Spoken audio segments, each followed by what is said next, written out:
When my carriage rolled to a stop at the village gate, the horses wouldn't settle. They shook and stamped their feet in their rattling harnesses. I could hear the driver speaking soothingly to them, but they whinnied and tossed their heads.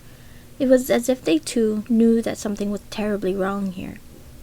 Acrid smoke hung heavy in the air, and a putrid smell like that of a bloated carcass left to rot in the sun assailed my nose. I pressed the sable edge of my cloak to my face and tried not to gag. What in the world was going on? From the little thatched huts, the children came running, their legs dirty and their feet bare. "Princess!" they called, and then they dropped to their knees beside the carriage. I'd never wanted the villagers to fling themselves into the mud to show obeisance, but it was a habit I could not change. They'd been doing it for generations. I quickly motioned for the children to stand again, and they did, not bothering to brush the dirt from their clothing. "Fina, what's wrong?" I asked the little girl with dark copper hair and a smattering of freckles across the bridge of her nose. She and her younger sister, red-headed Rosa, were always the first to reach my carriage, the first to touch a grubby finger to its ornate gilded curves, their eyes wide with awe. In the summertime, they brought me wildflowers from the meadow and pale green eggs from their beloved chickens.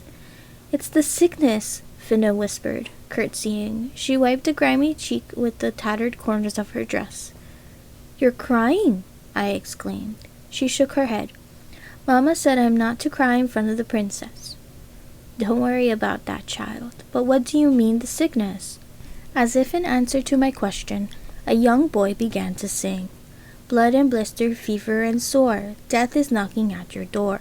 Bodies fill all graves with gore, but still the dirt cries out for more."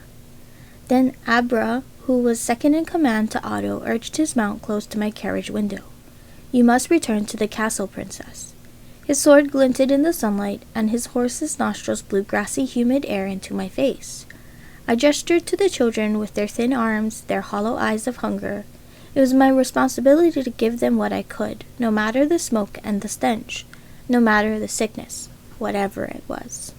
"After I distribute the food," I said. "You must go now," he said.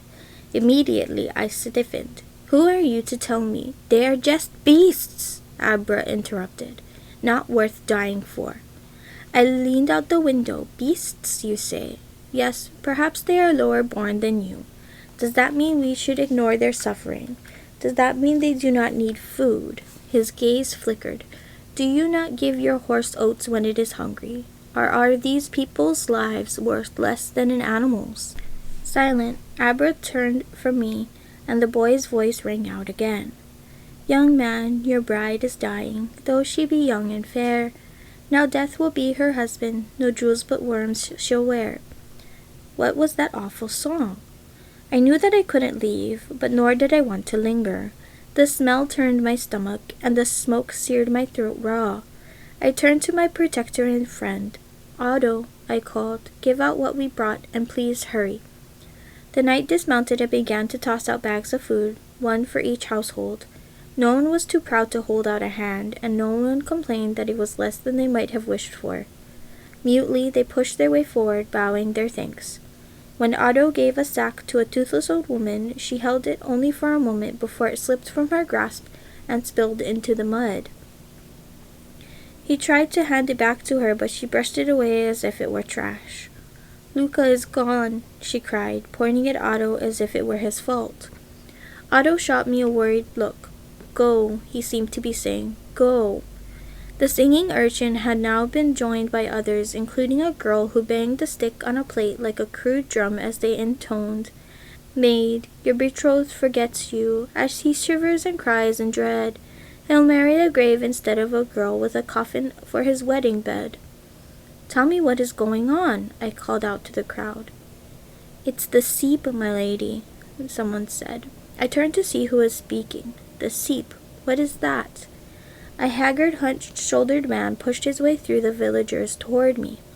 "I can tell you everything, your highness," he said. "You will spare her," Abra commanded. "She doesn't need to know." "Should she be ignorant of this the way she is ignorant of our other miseries?" the man asked. He turned to me. "I'll tell you, princess, with your leave."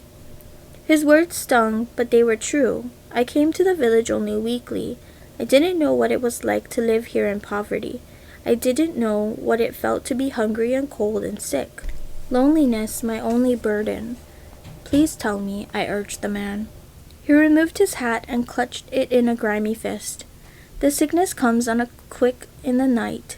First, you shiver so badly it feels like a devil shaking you, he said, and a great pain comes into your head. Next, your highness, it's like a fire is burning your guts. You want to tear out your insides with your own hands. That's how bad the fever burns. As you lie there, shook by devils and pains, the sores start to come. Tiny blisters pop out all over your body, and they ooze liquid clear as water. And then you'd better call a man to dig you a hole in the ground, for that's where you're going next. He bowed and put his cap back on. That's what we call the seep, princess. Is there a cure? I asked, horrified. The man wiped his sweating brow and wondered if he too felt the heat of fever. We know of none yet, he said, and even strong men die screaming.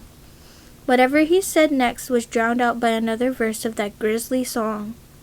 Mothers, don't cry for your children, the babes that were taken from you. You'll see them again before the dawn, for this seep is your destiny too. With sudden alarm, I searched for Finna in the crowd. Finna, I called, where is your sister Rosa? Finna tugged at one of her coppery braids. In our bed, she answered.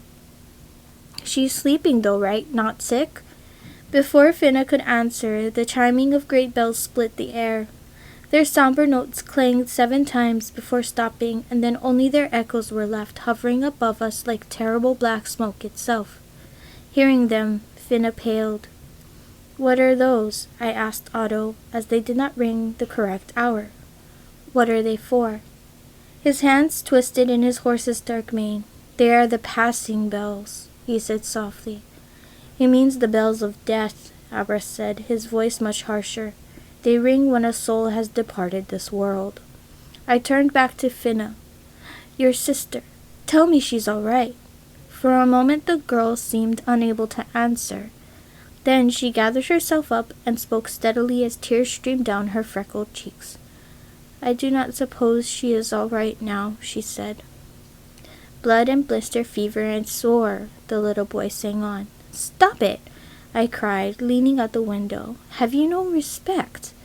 I struck the side of the carriage in anger, but even sharper with my grief. Poor sweet Rosa, dead of plague at 6 years old. How could this be? Then nearby I saw a dark-skinned boy, my age or a season older, turn toward my voice. I saw him raise his arm, and something came spinning through the air, straight at me.